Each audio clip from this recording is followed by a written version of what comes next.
Bonjour à tous mes amis de Facebook et partout dans le monde. Ici le bishop Claude Makengo qui vous parle en direct de Montréal. Nous allons partager un message sur Melchisedec et de Jésus-Christ.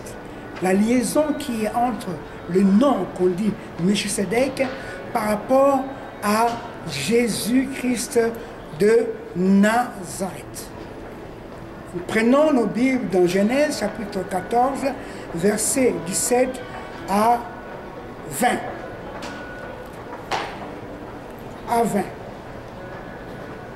Après qu'Abraham fut revenu vainqueur du roi de Kélaomer et du roi qui était avec lui, le roi de Sodome sortit à rencontre de la vallée de Chavé, qui est la vallée du roi. Melchisedec, roi de Salem, et fit apporter du pain et du vin. Il était sacrificateur du Très-Haut, du Dieu Très-Haut. Il bénit Abraham et dit, béni soit Abraham par le Dieu Très-Haut, maître du ciel et de la terre. Béni soit le Dieu Très-Haut qui a livré tes ennemis entre tes mains. Et Abraham lui donna la dîme de tout. Nous allons voir encore dans Hébreux chapitre 7, de verset 1 à verset 3. Je lis.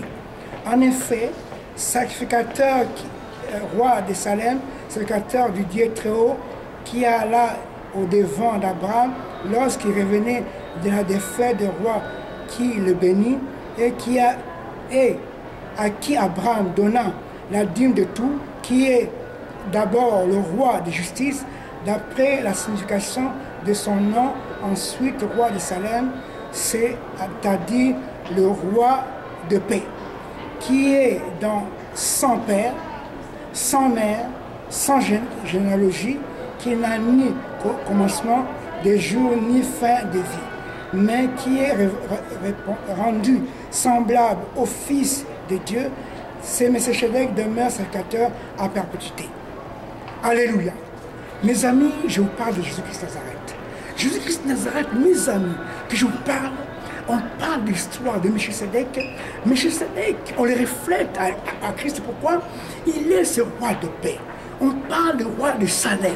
Le roi de Salem, Salem en arabe veut dire paix. Roi de paix. Roi de paix, certes dans la Bible qu'on parle de roi de paix, c'est Jésus-Christ de Nazareth. Jésus-Christ de Nazareth qui glorifie son nom sur cette terre des hommes. Jésus-Christ de Nazareth qui glorifie son nom sur cette terre de Nazareth. Melchisedec, il vient à travers ce nom-là. Il a béni Abraham. Après qu'Abraham pu combattre lorsque l'autre avait des problèmes dans Sodome et Gomorrhe, Abraham était descendu dans les contrées où on a gardé l'autre comme prisonnier un peu, dans l'autre contrée parce qu'il était bloqué. L'ange est apparu à Abraham en disant que l'autre, ton neveu a des problèmes. Abraham est parti à la rencontre de tous ces rois de Sodome et de Gomorrhe et il a vaincu tous ces rois-là au nom de Jésus-Christ de Nazareth. Il les a vaincus au nom de Yahvé, le Dieu véritable. Alors, quand il a pu vaincre, la Bible dit qu'il est retourné dans sa ville avec l'autre, avec toutes ses familles, avec tous ses biens. Il était riche, Abraham. Il était béni par Dieu. Il a remporté des victoires. Alors le roi de Salem, Melchisedec, est sorti devant Abraham. La Bible dit, il a donné le pain et le vin. L'image de Jésus, qui est le corps de Christ, le pain, et le vin qui est son sang. Il donne le pain à Abraham, il donne le vin à Abraham. La Bible dit, Abraham était devant le roi de Salem, et le roi de Salem l'a béni, le Dieu d'Abraham qui a donné la victoire face à ses ennemis. Il lui a béni. La Bible dit, Melchisedec est le prince de paix, le prince de Salem. Il n'a ni généalogie, ni père, ni mère, ni commencement, ni fin. C'est l'image de Jésus-Christ de Nazareth. Ça veut dire que le Christ, il s'est incarné même à Melchisedec depuis longtemps. Vous voyez dans le Nouveau Testament, La Bible déclare que quand il parle aux pharisiens, aux scribes, il a dit qu'avant Abraham soit, je fus, avant que Moïse soit, que je fus. C'est-à-dire que Jésus-Christ était déjà au commencement. Il était au commencement déjà de l'histoire. Le prince de Salem, le prince de paix, mais ce Messie qui s'est incarné encore devant Abraham. Il lui a béni. Et Abraham lui a donné les dîmes de tout. Il a donné les dîmes de tout ce qu'il avait comme richesse. Il a donné les dîmes, c'est un dixième de notre revenu que nous donnons. Et il a donné ça à Melchisedec. Melchisedec lui a béni. Il a dit que le Dieu d'Israël, le Dieu que Yahweh soit avec toi, le Dieu d'Israël qui te bénisse, que tu sois puissant, gagnant, héros devant tes ennemis.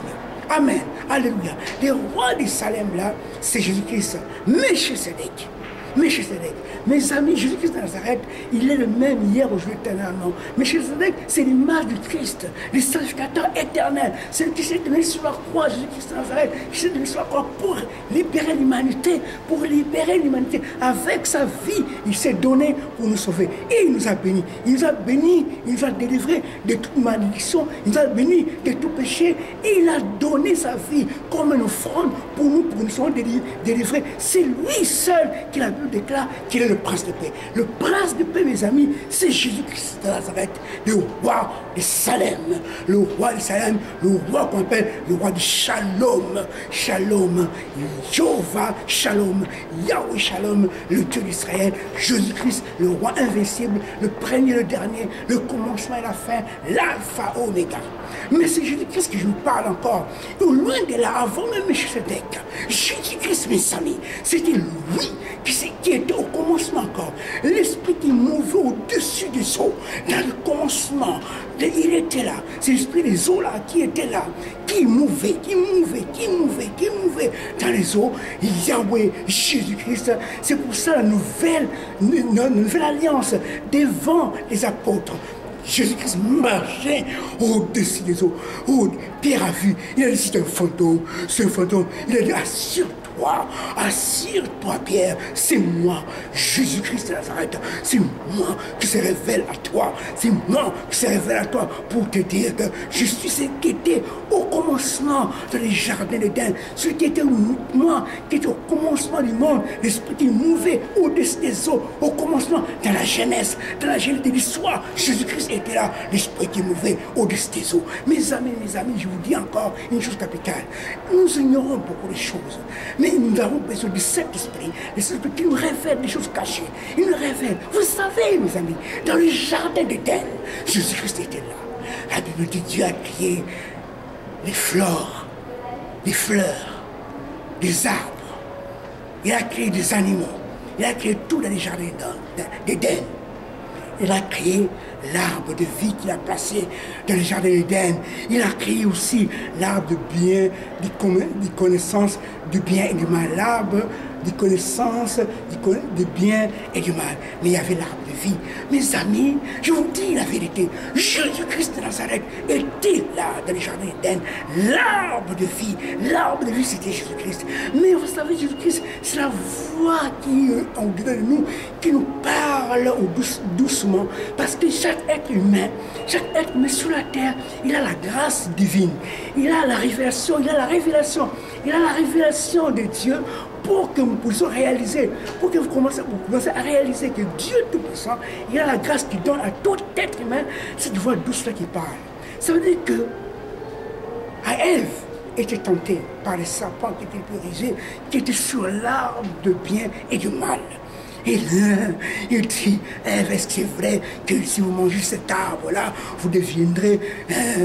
vous allez pécher, vous allez mourir. Mais Dieu, il dit que si vous mangez de cet arbre-là, vous devenez des dieux. Mais Adam et Ève étaient déjà formés à l'image de Dieu. C'est la vérité. Il était déjà formé à l'image de Dieu. Et le diable a trompé la femme, il a trompé Ève. Et l'Ève a mangé à cause des émotions. La femme est trop insécure. La femme est trop émotionnelle. Il a mangé l'arbre-là, il est entré, il n'a pas connu la vérité. Il n'a pas connu le bien, mais il a connu que le mal. Il a connu que la présence maléfique. Mais il y avait l'arbre de vie. Il y avait l'arbre de vie, l'arbre de connaissance du bien et du mal a trompé Ève, mais il y avait l'arbre de vie. vie. Et Adam et Ève commençaient à fuir devant la présence de Dieu. Ils sont entrés hors des jardins d'Éden. Mais Dieu, par son amour, Dieu Yahweh, il est venu leur dire, Adam, où es-tu? Adam, où es-tu? Adam, où es-tu? Adam, il dit, je me cache. Qui te dit que tu te caches? Parce que je suis nu. Pourquoi? Qui t'a dit que je suis nu? J'ai mangé la femme que tu m'as donnée. Il m'a donné l'arbre. Il m'a donné le fruit de bien, de connaissance du mal. J'en ai péché. Je me vois nu. Oh, il a dit, pourquoi tu as fait cela? C'est la femme que tu m'as donnée. La femme, il a dit, c'est les serpents. Tu as maudit les serpents. Il a dit, tu mangeras la poussière de la terre. À la femme, tu coucheras avec douleur. Oh, à l'homme, tu mangeras ou seras des fonds de la souffrance. Mais la grâce était là en Jésus-Christ, qui est venu sur la terre pour nous sauver, pour nous délivrer, pour nous libérer, pour nous sauver, pour nous guérir.